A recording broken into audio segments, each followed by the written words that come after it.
Amen. Salamat po. Blessed Sunday morning sa bawat isa.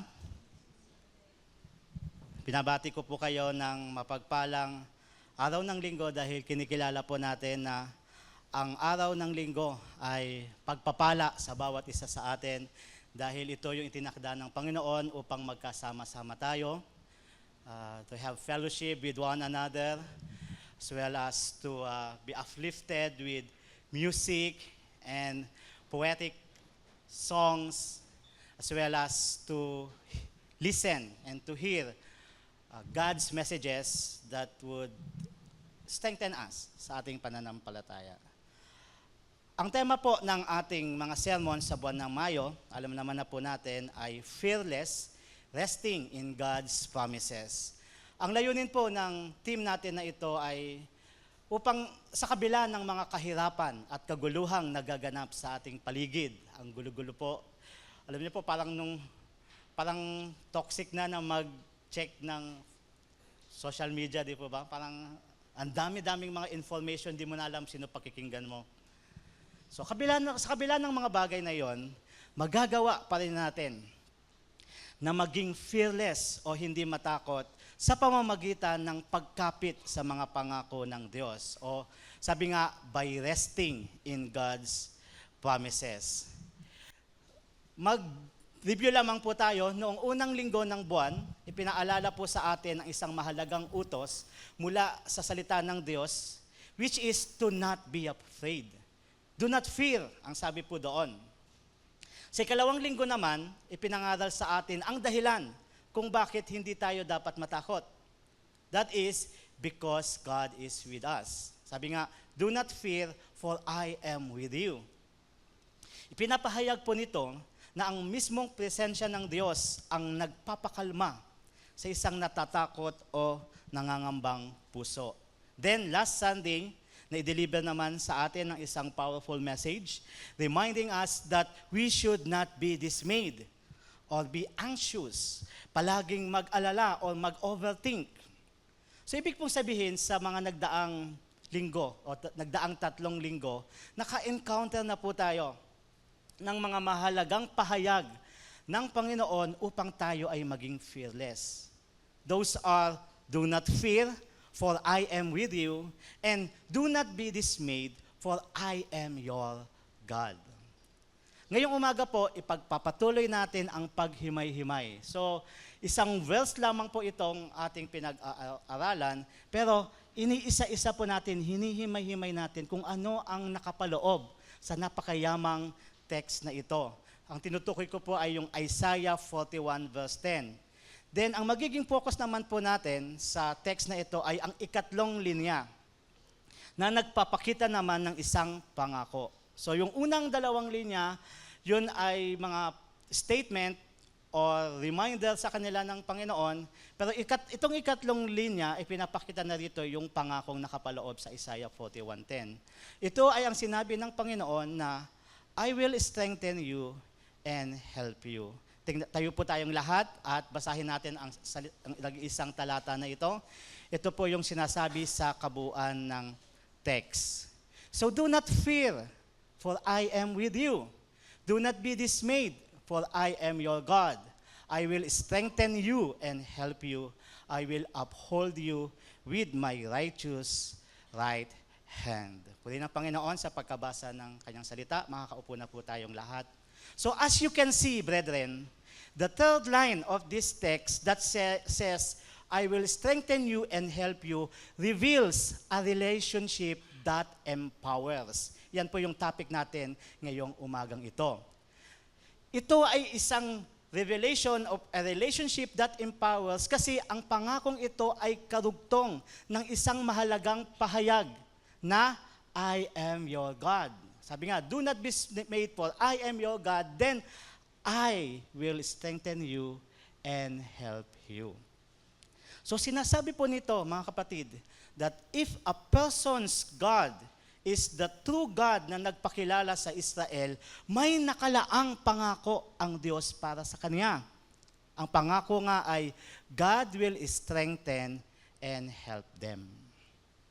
Ngayon, Ang mahalagang tanong po na dapat nating itanong sa umagang ito na may kaugnayan sa ating topic ay, how can we be empowered by our relationship with God?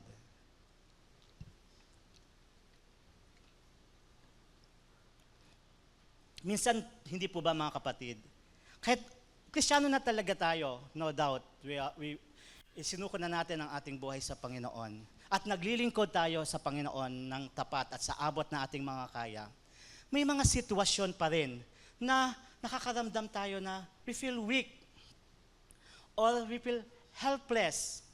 We are discouraged sa probably because of circumstances sa ating buhay na dumating na hindi natin inaasahan. So paano po ba natin mararanasan ang isang relationship with God that empowers? Since God is our Father and we are in Him, paano ba mawawala ito o ma-overcome itong feeling para bang hindi pa rin ganun ka sigla o kasaya ang buhay ko minsan? So manalangin muna po tayo upang bigyan tayo ng Diyos ng karunungan sa pag-aaral natin ngayong umaga. Aming Diyos na aming Ama, salamat po dahil sa buwan na ito. Very timely, O Lord God, you are teaching us to be fearless because we can see, Lord God, that situations in our government and even not just sa aming bansa kundi sa ibang lugar, sa ibang bansa na magulo na po at gusto lang nakakatakot ang nangyayari sa aming paligid. But we thank you, Father, because minabuti niyo po, Panginoon, na ipahayag sa amin ang mga katotohanan na makakatulong sa amin for us to be fearless. So we ask, O Lord God, for the Holy Spirit na bigyan kami ng bukas na puso at isipan, handang makinig at matuto sa iyong salita upang hindi po kami magugulat, hindi kami matatakot sa anuman ang mangyari at nangyayari sa aming paligid. Salamat, Panginoon, pinagkakatiwala namin sa iyo ito sa ngalan ng Panginoon naming si Jesus. Amen. Sa atin pong pagpapatuloy, hayaan ninyo na magbigay muna ako ng context sa ating text kasi isang text lang naman po ito, Isaiah 41:10. So, ang aklat po ng Isaiah, kung saan galing ang ating text, ay nahahati po ito sa tatlong bahagi. So, ito po ay 66 chapters. Gayon din, ito po ay naisulat hindi lamang sa isang pagkakataon. Usually, ang alam natin sa isang book sa Bible ay isinulat siya sa isang upuan o isang sulatan o isang timeline. Pero ito pong Book of Isaiah ay naisulat sa loob ng humigit kumulang 40 hanggang 60 years. Yung duration po niya. So, paano po yun nangyari? Example, ang Isaiah chapters 1 to 39, ito po ay isinulat ni Propeta Isaiah para i-prophesy yung nangyayari sa time nila noon. Current time, noong 8th century BC. Prophet Isaiah po ay contemporaries. Ang kasabayan po niya ng mga propeta ay si Hosea, Micah at Amos. So sila po yung time na yon ay sabay-sabay na nagbibigay ng prophecy sa North Kingdom at Southern Kingdom. So sa mga kabanata pong ito, 1 to 39, pinahayag ni Isaiah ang pag-rebuke ng Diyos sa kanyang bayan sa Israel dahil sa kanilang kasamaan. Growing yung kanilang, worsening yung kanilang wickedness. Patuloy ang pagre-rebelde nila sa Diyos at pagde-develop ng idolatry. Kung saan-saan sila tumitingin para kumuha sila ng alay o ma-strengthen yung pwersa nila dahil nga sa kingdom's war. Then, yun po yung nangyayari dyan. Sa Isaiah 1 to 39, yung current time ni Isaiah, nag-prophesy po siya. Now, sa Isaiah 40 to 55, ang prophecy naman po ito, after some time, nag-prophesy naman po si Propeta Isaiah, pero looking forward na. Ito po ay prophecy about the 6th century. pinaprophesy niya ito in the 8th century, pero nagpaprophesy siya sa 6th century. Paparating pa lang ito, o yung mangyayaring exile ng mga Israelita. So, ito po ay, kabilang na nga po doon sa magaganap na iyon. Ibig sabihin po, itong pagprophesy niya na ito ay mangyayari pa more than 100 years later. More than 1 decade pa mangyayari itong pinoprophesy niya na ito.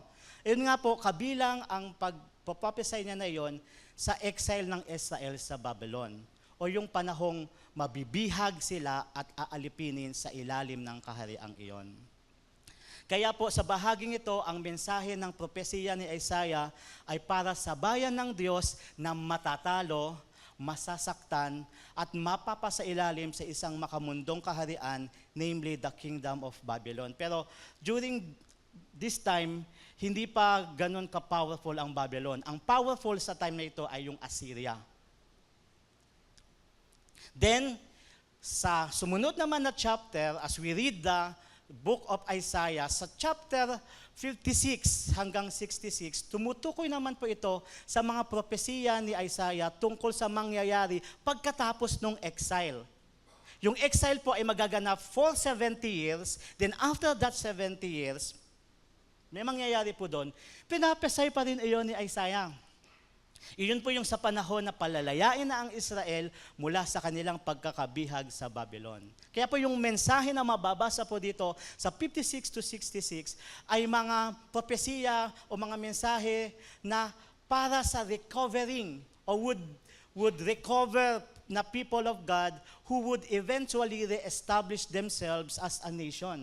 Kasi nawala na yung identity mo dahil for 70 years, nanirahan ka bilang alipin, servant ng Babylonians. Pero babalik na sila sa kanilang bayan, so i-establish nila ang kanilang nation. So nagprophesy na si Isaiah para sa kanila. Pati na rin dun sa mga generation na susunod sa kanila. So nandyan po yung simplified overview ng Isaiah. So ibig sabihin po mga kapatid, as we see itong distribution ng mga chapters na ito,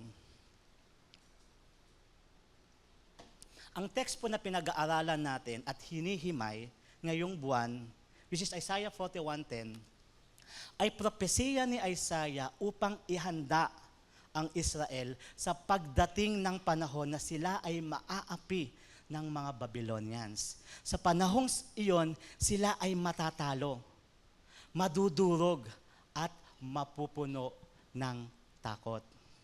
Ngunit, sa kabila ng lahat ng iyon, kahit ipauubaya sila ng Diyos sa kamay ni King Nebuchadnezzar of Babylon, hindi pa rin sila pababayaan ng Panginoon.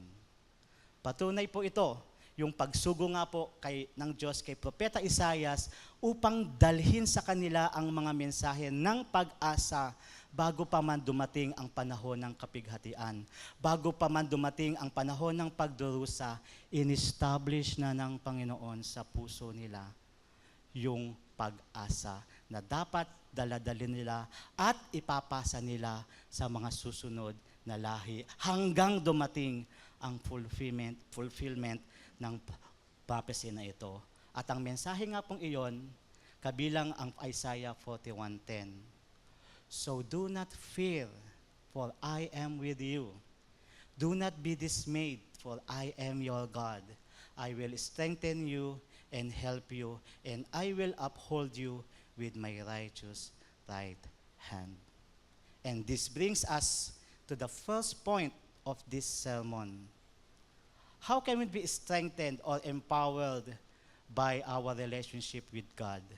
We can be empowered by our relationship with God through understanding what God does and why He does it. You will be strengthened and empowered by your relationship with God as you understand what God does and the reason why He does it. Before I expound this point, let me tell you first a story.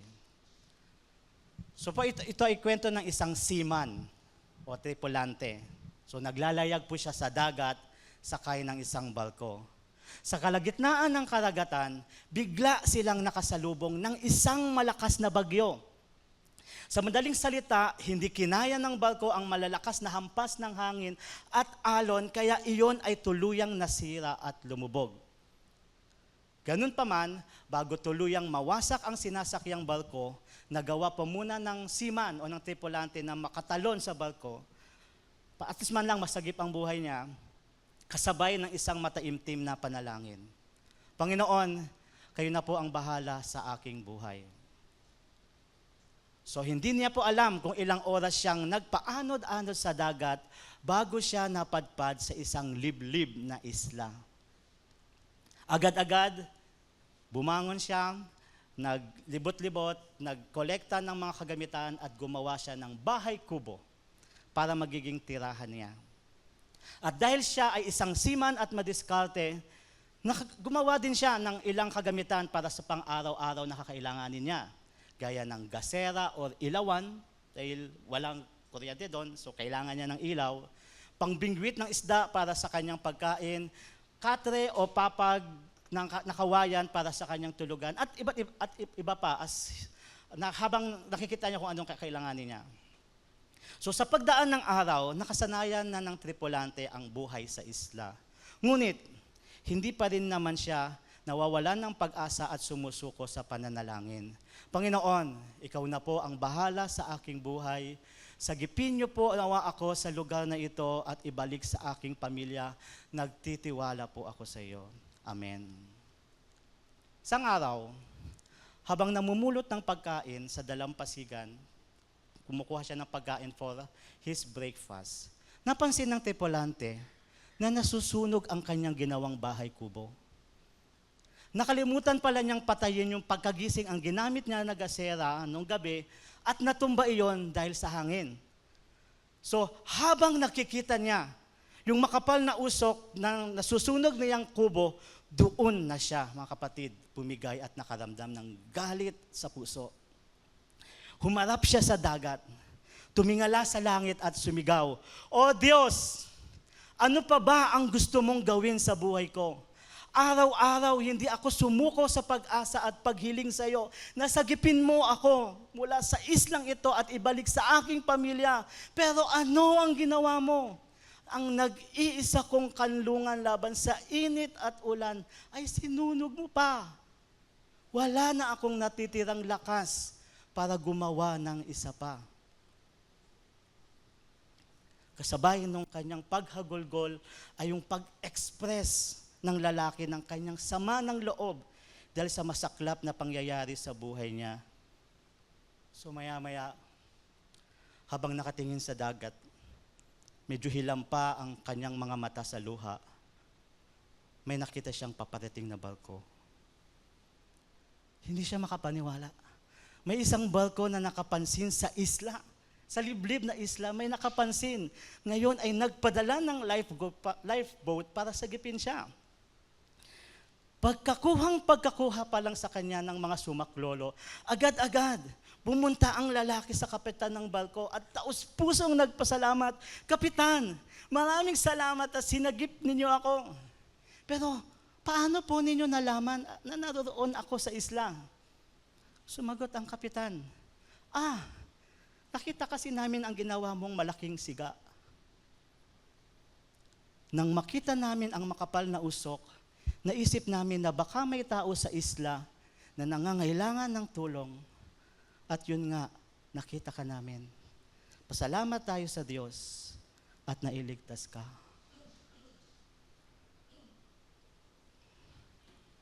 Mga kapatid, if we do not try to deeply understand what God is doing sa buhay ng mga Kristiyano, sa buhay mo, and why He does it, mahihirapan tayong makita kung paano niya isinasagawa ang kanyang pagtulong at pagsagip sa atin, lalo na kapag mabigat ang ating sitwasyon o pinagdaraanan. Dahil minsan, hindi lamang po takot ang nararamdaman natin kapag may mabigat na problema at sunod-sunod na ang frustrations, kundi pati galit.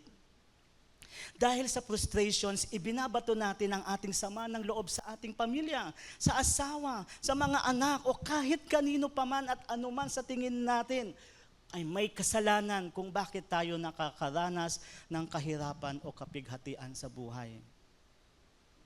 Sila ang napagbubuntunan natin ng galit at sama ng loob, imbes na subukan nating unawain ang plano at layunin ng Diyos kung bakit niya hinahayaang mangyari o bakit niya hinayaang mangyari ang painful experience na yan o ang mga mabibigat na pagsubok at bighati sa buhay.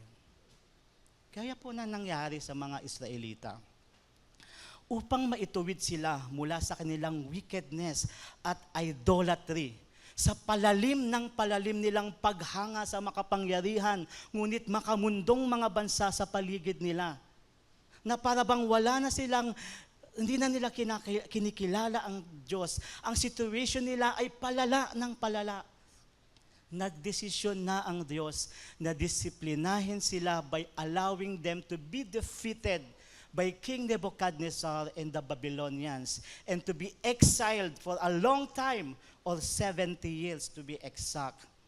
Kung iisipin, ang isang sanggol na isinilang sa unang taon ng kanilang pagkabihag sa Babylon, 70 years old na nung sila ay makalaya. That's ganun kagrabe ang naranasan nilang iyon. At hindi lang sila doon parang nag-tour. Alipin, servant sila ng mga Babylonians. Pero mga kapatid, kung unawaing mabuti ang ginawa ang nangyaring iyon, ang ginawa pala ng Diyos na iyon ay para sa ikabubuti nila. Bilang patunay, maliban sa pagbibigay sa kanila ng messages of hope through the prophet Isaiah ahead of time, more than 100 years before, binigyan na sila ng messages of hope. Maliban doon, binigyan din sila ng Diyos ng larger, bigger, and wider understanding and perspective of His plan. Ipinaunawa na sila sa kanila, pinahayag sa kanila ano ang plano ng Diyos sa pamamagitan ni Propeta Jeremiah noong panahong nagaganap na mismo ang pananakop sa kanila. Before mangyari yung pananakop sa kanila ng Babylon, pinadala sa kanila si Isaiah. At during that time na nangyayari na yung pananakop, ibinadala sa kanila si Jeremiah. At makikita po natin ang pahayag na ito sa Jeremiah 29:11. Marami po siguro ang paboritin ninyo ito. Ang sabi doon, "For I know the plans I have for you, declares the Lord.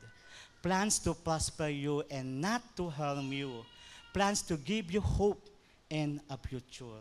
So buhat po ito sa sulat na dinala ni Jeremiah sa kanilang hari to tell them, to encourage them, despite of other prophets na sabi sa kanila, no, hindi mangyayari ang pagsakop na ito. Kailangan patatagan natin ang ating loob. Pero si Jeremiah sinasabi sa kanila, give up. Huwag na silang lumaban pa. Just let King Nebuchadnezzar take them to Babylon and be exiled there for 7 decades. For I know the plans I have for you. You will be slaves. You will be destroyed by other people, by strangers. But this plan intends to prosper you. This plan is not to harm you. Even though this is for 70 years, this will result into a deeper hope and a better future for you. Mabigat mang unawain ang plano ng Diyos sa kanila, sa pagkakataong ito, inassure sila ng Panginoon that this event is not meant to harm or destroy them. Rather, it would give them hope and a better future. Kesa sa present nila na pasama ng pasama ng pasama. So, Ito pong sinasabi na ito ni Jeremiah ay after the duration of that disciplinary action at kapag natutunan na lang huwag matakot at magtiwala lamang sa Diyos, ang pangako naman ni Yahweh sa kanila sa sumunod na verses, sa verses 12 to 14 ay, after the 70 years, then you will call on me and come and pray to me, and I will listen to you. You will seek me and find me when you seek me with all your heart. I will be found by you and bring you back from captivity. I will gather you from all the nations and places where I have banished you, and will bring you back to the place from which I carried you into exile. Hold on to this promise. 70 years later, go back to this promise, and I will respond.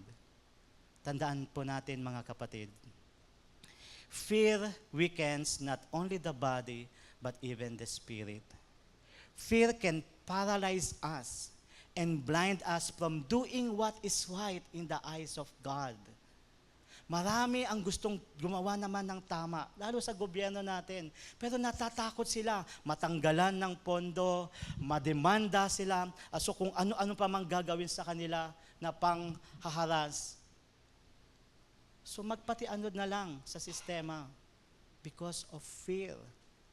However, as our relationship with God grows deep, He enables us to overcome fear and remain faithful. At ang higit po na makakatulong sa paglago ng ating relasyon sa Diyos, na nakapagbibigay ng empowerment, ay ang paglago ng ating pagkaunawa sa mga pamamaraan ng Diyos. Minsan din po kasi, mga kapatid, tinetake for granted na lang natin yung mga kantang na ituro sa atin sa Sunday School. Bata pa lang tayo, na ituro na natin sa atin iyon. Nate-take for granted siya kasi para sa atin mga pambata lang iyon. Hindi na applicable sa ating mga adult.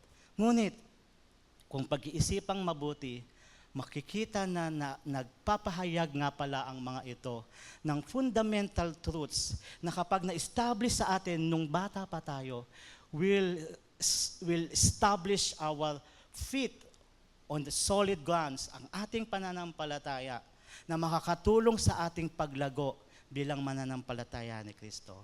Halimbawa, ang itinuturo sa isang kantang pambata ay ganito: read your Bible, pray every day, and you will grow. Read your Bible, pray every day, and you will grow. Gustong gadahin ng mga bata yan. Pero that is establishing a fundamental truth. That the best way to grow in our relationship with God, a relationship that strengthens and empowers, is to read your Bible. And as you read it daily, listen carefully to God's promises. Not just read it for the sake of reading it. At matapos nakapagbasa ako ng one chapter, pag naka-encounter ka ng God's promises, or God teachings, or God warnings, especially God teachings or God promises, dahil ang topic natin ngayon is about empowerment, hold on to them so tightly that nothing, not rumors of war, corruption in society, rapid inflation, a failing justice system, or a worsening government, nothing can make us live in fear or anger. Remember, dear brethren, for us to be fearless, we need to be in a relationship that empowers. Not a relationship na nakakasakit pa ng damdamin, o nakaka-discourage pa, o nakakasira pa ng kinabukasan. A relationship that empowers, and that happens through a deeper understanding of what God does and why He does it. So another way po that our relationship with God empowers us is by knowing who God truly is. Una, by understanding what God does and why He does it. Pangalawa is by knowing who God truly is. Ang mahalagang tanong po na kaugnay ng sermon point na ito ay, is God knowable? Di ba magandang tanong ito? Is God knowable? Ano po sa palagay ninyo mga kapatid? Makakaya nga ba ng isang ordinaryong nilalang na lubos na makilala ang Diyos na kanyang manlilikha? Bakit nararanasan ko, O Diyos, ang pangyayaring ito? Bakit kailangan pang mamatay ito? O bakit naghihirap ang mga matutuwid at sumasagana ang mga korap? Sa Deuteronomy 29:29, ipinahayag ng Diyos ang extent at limitation ng pagkakakilala natin sa Kanya. Ang sabi po dito, the secret things belong to the Lord our God, but the things revealed belong to us and to our children forever, that we may follow all the words of this law. Ibig pong sabihin, may mga bagay na hindi ipinahayag at marahil ay hindi na rin ipapahayag pa sa atin ng Diyos. Mananatili na lang ang mga iyon na lihim sa atin. Kaya po, huwag na nating piliting alamin ang mga bagay na inililihim ng Panginoon. Minsan di po ba yun nakaka-develop sa atin ng disappointments and frustrations? We want to know what will happen in the future. So at least we want to have a clear view ano ba ang mangyayari sa buhay natin. Pero sometimes hindi iyon inihahayag ng Panginoon lahat-lahat o hindi na inihahayag ang mga bagay na dapat pa nating malaman. Dahil the secret things belong only to the Lord our God. However, may mga bagay din naman po na tungkol sa Kanya at kung sino siya na sadyang inihayag ng Diyos sa tao. Inireveal niya na yun, ibinigay niya sa atin yon. At ang mga bagay na iyon ang dapat nating pagsumikapang malaman. Yun yung hanapin natin, yun yung isik natin, yun yung i-discover natin sa Kanyang salita. Upang malaman at maunawaan at makilala natin kung sino siya. Dahil po, inaasahan ng Diyos na habang mas nakikilala natin siya, mas nagiging masunurin din tayo sa Kanyang mga salita.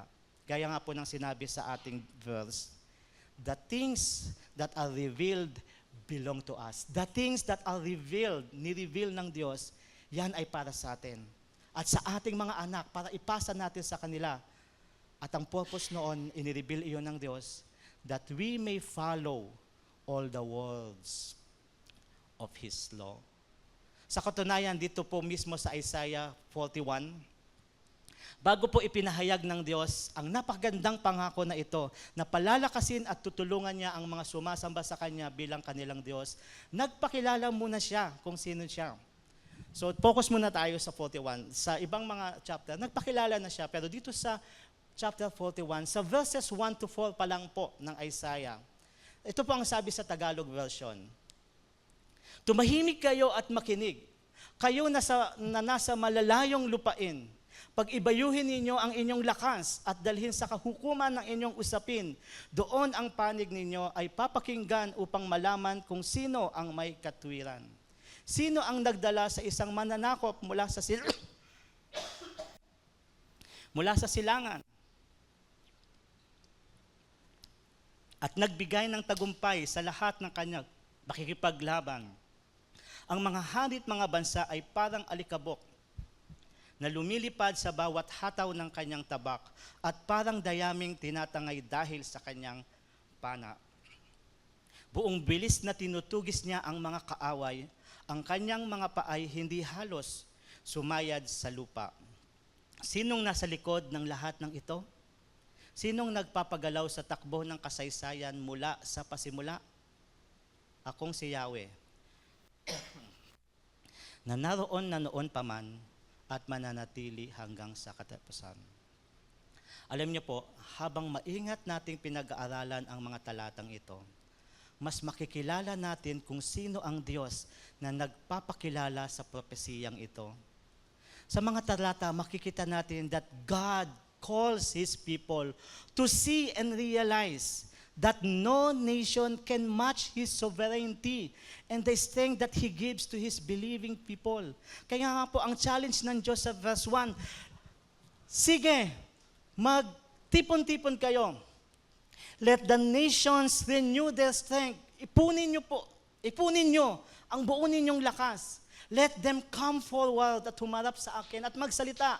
Let us meet together at the place of judgment at nang magkaalaman na. So ito po, ang challenge na ito ay upang makita ng lahat kung mayroon nga bang makatatapat sa kapangyarihan ni Yahweh ang tunay na Diyos ng Israel. So that ang mga Israelites will be strengthened, would be empowered, at maging handa sila sa paparating na paghihirap nila. Then in verses 2-3, ganito naman nagpakilala ang Diyos. Muli niyang tinawag ang pansin ng lahat at hinamon silang pag-isipan kung sino ba talaga ang may kontrol sa lahat ng pangyayari sa kasaysayan. So gaya ng pagsilang ng isang makapangyarihang mandirigma, sino ba ang tumawag at humirang sa kanya? Ang tinutukoy po dito ni Propeta Isaiah ay si King Cyrus. At kailan pa isisilang si King Cyrus? After more than one decade. Si King Cyrus ang tatalo kay King Nebuchadnezzar at magdidesisyon, makakaisip, palayain ko na lang ang mga Hudyo. Ang tanong ng Diyos doon, sino ba ang tumawag at humirang sa kanya?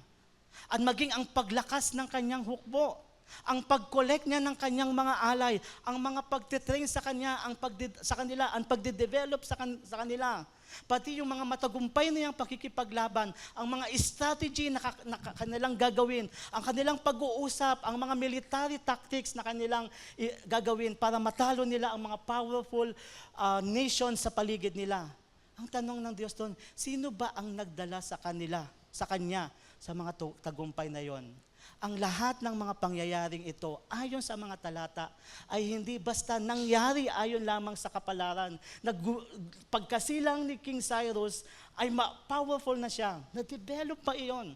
At paglaki niya, meron ng ready na military siya. Nag-collect pa siya ng kanyang powerful men. Hindi po iyon nangyari sa kapalaran lang. Sa halip, inihayag sa verse 4 na ang nasa likod ng lahat ng ito, ang pagpapagalaw sa takbo ng kasaysayan mula pa sa pasimula, ay walang iba kundi si Yahweh, ang Diyos na naroon na noon pa man at mananatili hanggang sa katapusan. Mga kapatid, ang point ng medyo mahaba-habang presentation na iyon ay kung ganito natin makikilala ang Diyos na ating sinasamba at pinaglilingkuran. Ang Diyos na itinuturing nating Ama at itinuturing din tayong mga anak, mayroon pa ba tayong dapat ikatakot? Kung nalalaman natin na sa lahat ng bagay ay kumikilos ang Diyos para sa ikabubuti ng mga nagmamahal sa Kanya, Romans 8:28, mayroon pa ba tayong dapat ikapangamba? Wala na, hindi po ba? So in knowing this, my dear brethren, mas nauunawaan na natin kung bakit sina Shadrach, Meshach at Abednego na mga kaibigan ni Daniel ay hindi natakot. Hindi sila natakot na tumangging sumamba sa rebulto ni King Nebuchadnezzar sa kabila ng banta sa kanilang buhay. Hindi sila natakot dahil nakikilala nila kung sino si Yahweh na tunay nilang Diyos.